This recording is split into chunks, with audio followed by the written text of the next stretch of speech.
نحمده ونصلي على رسوله الكريم اما بعد فاعوذ بالله من الشيطان الرجيم بسم الله الرحمن الرحيم إن هذا لهو القصص الحق وما من إله إلا الله وإن الله لهو العزيز الحكيم فإن تولوا فإن الله عليم بالمفسدين صدق الله العظيم اللهم صل على محمد النبي الأمي وعلى آله وأصحابه وبارك وسلم۔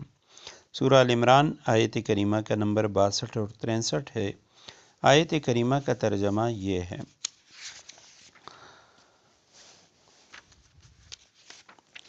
ان ھذا لہو القصص الحق، یقین جانو کہ واقعات کا سچا بیان یہی ہے۔ وما من الہ الا اللہ، اور اللہ کے سوا کوئی معبود نہیں ہے۔ وان اللہ لہو العزیز الحکیم، یقین جانو اللہ ہی ہے جو اقتدار کا بھی مالک ہے، حکمت کا بھی مالک ہے۔ فإن تولوا، پھر بھی اگر یہ لوگ منہ موڑیں، فإن اللہ علیم بالمفسدین، تو اللہ مفسدوں کو اچھی طرح جانتا ہے۔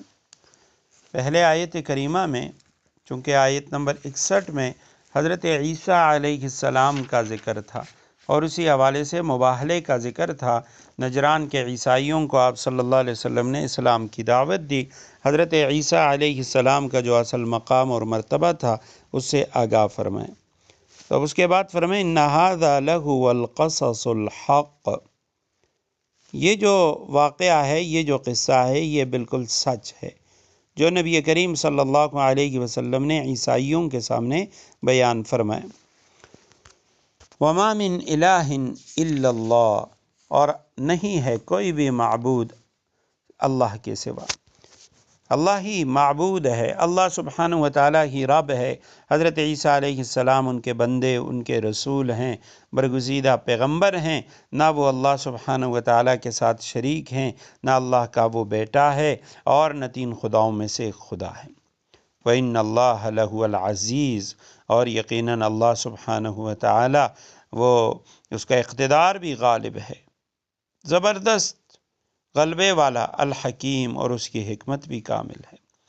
فَإِن تَوَلَّوْا، پھر اگر یہ لوگ منہ موڑیں، اعراض کریں، فَإِنَّ اللَّهَ عَلِيمٌ بِالْمُفْسِدِينَ، تو آپ کہہ دیجئے کہ اللہ سبحانہ وتعالی فساد کرنے والوں کو جانتا ہے۔